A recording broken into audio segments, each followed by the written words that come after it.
আসসালামু আলাইকুম। ইনশাআল্লাহ আশা করি সবাই ভালো আছেন। আলহামদুলিল্লাহ আমিও ভালো আছি। যে যেখান থেকে আমার ভিডিওটি দেখছেন সবাইকে অসংখ্য ধন্যবাদ। সর্বপ্রতি ভালোবাসা রইল। আমার পেছনে আপনারা দেখতে পারেন যে কিছু দেখা যায় না, প্রায় পুরো একদম সাদা হয়ে আছে। আসলে এগুলো হচ্ছে অনেক কুয়াশা পড়ছে। তো যাই হোক, আজকের ভিডিওতে মূল যে দুইটা বিষয়ে কথা বলবো সেটা হচ্ছে যে আপনারা যারা রিজেক্ট হচ্ছেন মানে রেভোকারে হচ্ছেন, তো এখানে দুইটা বিষয় আছে। আপনারা কিভাবে বুঝবেন যে একটা মনের তো সান্ত্বনা দিতে পারবেন যে আপনাদের নোলসটা অরিজিনাল ছিল কি না, এটা কিভাবে বুঝবেন। আর দ্বিতীয়ত আপনাদের নোলসটা ফ্যাক ছিল কি না, এটা কিভাবে বুঝবেন। এই বিষয়ে আমি দুইটা জিনিস আপনাদের দেখাবো, তাহলে আপনারা বুঝতে পারবেন। আর আরেকটা বিষয় হলো যে এই যে রেভোকারে করার পর যদি অরিজিনাল হয়, ঠিক আছে, কোনো কারণে পরবর্তীতে মালিক যদি কিছু করতে চায় তাহলে কি হতে পারে, কি হবে, আর ভিসার আপডেট দেবো ইনশাআল্লাহ।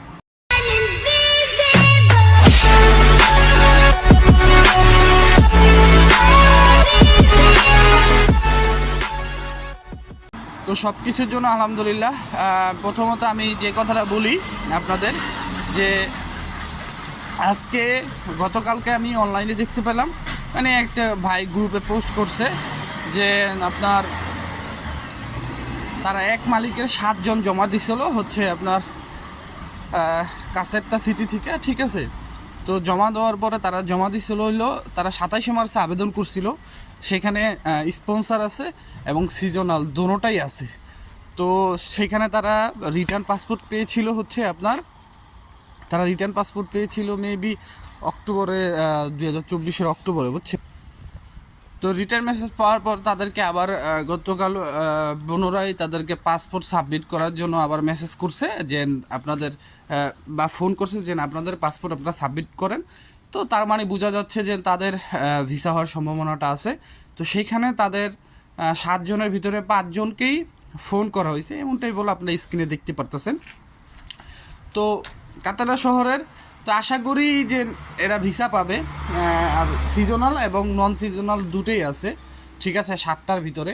তো আসলে সর্বকথা সব এতদিন আমরা যেটা বলে আসছি সেটাই, যে মালিক যদি ঠিক থাকে তাহলে ভিসা হবে, ঠিক আছে। আর আমরা এটা প্রত্যক্ষদর্শী, ঠিক আছে, যে আই এম এ প্র্যাকটিক্যাল, ঠিক আছে। আপনি যদি একটু বোঝার চেষ্টা করেন যে না, আমি প্র্যাকটিক্যাল এই বিষয়গুলো, আরও অনেকেই আছে, আমি একদম আপনার বিষয়টা জেনে আপনাদের সাথে কথা বলতেছি। তো যাই হোক, আপনারা এখনও সময় আছে, মালিকের সাথে কথা বলে না। ছোটো করে আমি একটু বলে নিই, যারা এখন তুই অ্যাপয়েন্টমেন্ট পান নাই তারা অনেকেই এখন আমার একটা ভিডিওর পরে অনেক মানে খারাপ অবস্থায় আছেন। তো আমি সেটাই বলতেছি, দেখেন আপনি অ্যাপয়েন্টমেন্ট পাইলেন, যারা স্ক্যানিং কপি জমা দিছিল তারাও তো অ্যাপয়েন্টমেন্ট পাইছে, তাদেরও তো নোলস তো অরিজিনাল ছিল। এখন আপনি অ্যাপয়েন্টমেন্ট পাইলেন, অ্যাপয়েন্টমেন্ট পাওয়ার পর জমা দেওয়ার পরে যদি সে আপনারও রিজেক্ট করে দেয়, মানে রেভোকারে করে দেয়, তাহলে আমার কথা হলো লাভটা কি অ্যাপয়েন্টমেন্ট পাইয়া? আবার আপনার ওই জায়গায় মনে করেন প্রতিটি সময় নষ্ট হইব, তাই না?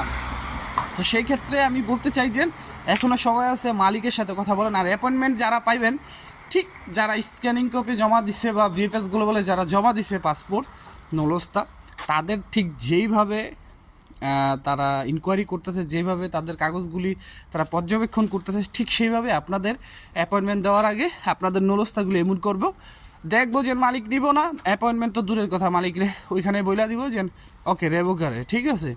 ওই এখন তার পরবর্তী সিস্টেমটা তারা কিভাবে করবে, মানে আপনার কাছে কি মেসেজ আসবে, সেটাই হচ্ছে দেখার বিষয়। এখন আপনারা স্ক্রিনে দেখতে পারতেছেন একটা হচ্ছে রিজেক্ট হওয়া পেপার। আসলে পেপারের নিচে আমি একটা লাল দাগ দিয়ে দিছি, এখানে দেখেন লেখা আছে যে এই যে যেই আবেদনকারী যে নোলস্তাটা দিছে, এই নোলস্তার প্রোটোকল নাম্বারটা অ্যাম্বাসির কাছে যেই মানে অ্যাম্বাসির কাছে যে ডাটাটা আছে বা পেরপুত্তরায় যে ডাটা আছে সেই ডাটার সাথে মিলে না, এমন অসংখ্য আপনার রিজেক্ট করা হয়েছে।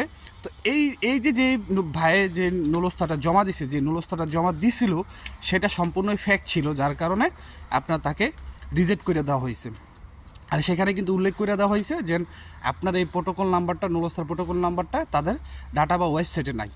এখন দ্বিতীয় যেই আপনারা রিজেক্ট পেপারটা দেখতে পাচ্ছেন, এই ব্যক্তির নোলস্তা 100% অরিজিনাল ছিল, তার 100% মালিকের সব ঠিক ছিল, মালিকের সব কিছু ঠিক আছিল। শুধু এই যে আমি গতকালকে আপনাদের বললাম, আসছে ভেরাসিওনে মালিকের কাছে একটা শপথ, মানে মালিক এই লোকটাকে আনার পরে আপনার মনে করেন যে এই লোকটারে কাজ দিব, এই লোকটারে বাসস্থান দিব, থাকা খাওয়ার একটা গ্যারান্টি দিব, লোকটাকে ঠিকমতো বেতন দিব, এবং এই লোকটা মানে তার যখন চলে যাওয়ার একটা সময় হইব, যেরকম বেসিক্যালি আমরা অনেকে সিজনাল ভিসায় দেখি যে 6 মাস, অনেকে 9 মাস, অনেকে 3 মাস, ঠিক আছে। তো এই সময় পরে এই লোকটা যেন চইলা যাইব বা মালিক তাকে চলে যেতে একটা সাহায্য করব, এই বিষয়ে একটা গ্যারান্টি মালিকের কাছ থেকে তারা চাবে। তো যে মালিক দিবে সেই মালিককে পাবে, যে মালিক দিবে না সেই মালিক তো পাবে না। তো এই হচ্ছে এই নৌলস্থার এই যে এই রিজেক্ট পেপারের যে লোকটা, তার সাথে এই ঘটনা ঘটছে।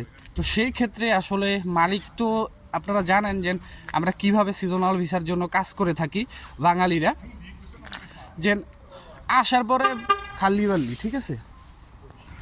তো আমরা যে ভিডিও যে মানে সিজনাল ভিসার জন্য মালিকের সাথে যতটুকু মানে কোঅপারেট করে থাকি, তো এরকম সিস্টেমটা হচ্ছে এখানে একদমই অন্যরকম, আশা করি বুঝতে পারছেন। তো এখন এই যে বিষয়টা, ঠিক আছে, এই যে বিষয়টা মনে করেন যে কাজ করা হইতাছে, তো আসলে এইভাবে মালিকরা অ্যাকসেপ্ট করতেছে না, কারণ এখানে আসার পরে একটু ঝামেলা হইতাছে, আশা করি বুঝতে পারছেন, বা ঝামেলা হবে, কারণ এখন কিন্তু পুরো একদম একটা কঠিন ব্যাপার হয়ে গেছে। আপনারা যদি একটু খেয়াল করেন যে ক্রোয়েশিয়া কিন্তু ওয়ার্ক পারমিট ভিসা খুলছিল, কিন্তু ক্রোয়েশিয়ার ওয়ার্ক পারমিট ভিসা কিন্তু এখন লিটারলি অফ, মানে অফ করে দিছে। মানে এখন তো তারা অফিসিয়াল কোনো ঘোষণা দেয় নাই যে ক্রোয়েশিয়ার ওয়ার্ক পারমিট ভিসা তারা অফ করে দিবে বা অফ করে দিবে, এরকম না। বাট তারা কোনো অ্যাপ্লিকেশন কনফার্মেশন করতেছে না, গ্রহণ করতেছে না, তার থেকে বোঝা যায় এরকম হবে। দেখেন হাঙ্গরি খুলছিল, হাঙ্গরি বন্ধ করে দিছে, তারপর পর্তুগালে 70 ছিল, বন্ধ করে দিছে, বুঝা গেছে যে আমরা কি করি। তারপরে আপনার ইতালি আগে কি নলস্তা ঠিক থাকলে ভিসা পাইতো, এখন কি করলো, এই যে আপনারা ফেক কাগজ দিলেন, এখানে আইসা আপনারা কেস মারেন, এটা বড় সমস্যা ছিল না। বাট ওইখানে ফেক কাগজ দিয়ে আন্দোলন কইরা পৃথিবীর আর অন্য কোনো দেশে এরকম হয়েছে আমার জানা মতে হয়তো বা বাংলাদেশ এবং শ্রীলঙ্কা এরকম হয়েছে, আর কোনো দেশে হয় নাই, ঠিক আছে। তো তাদের একটা ভাবমূর্তি আপনারা বিশ্বের কাছে নষ্ট করলেন, ঠিক আছে। বহুত কিচ্ছা কাহিনীর পরে এই যে মনে করেন এই আজকের এই বিষয়টা আসলো। এখন 2025 সালে যারা পাবে তাদের আগে থাকতেই মনে করেন মালিকের সাথে সব কিছু করা হবে, তারা এমনিতেই ভিসা পাবে যদি নলস্থা ওঠে, তাদের আর এত ইনকোয়ারি কিছু দরকার নেই, আশা করি বুঝতে পারছেন। তো এই ছিল আপনাদের জন্য আজকের মতো আপডেট। তো সবাই ভালো থাকবেন, সুস্থ থাকবেন, এবং যদি আপনাদের কোনো তথ্যের দরকার হয়, অনেকেই আমাকে মেসেঞ্জারে নক করতেছেন, আসলে হিউজ পরিমাণ মেসেজ আসছে, যেটা আমার পক্ষে সম্ভব না তাদের রিপ্লাইগুলি দেওয়ার। তো সবাই ভালো থাকেন, সবার জন্য দোয়া রইল। আসসালামু আলাইকুম, আল্লাহ হাফেজ।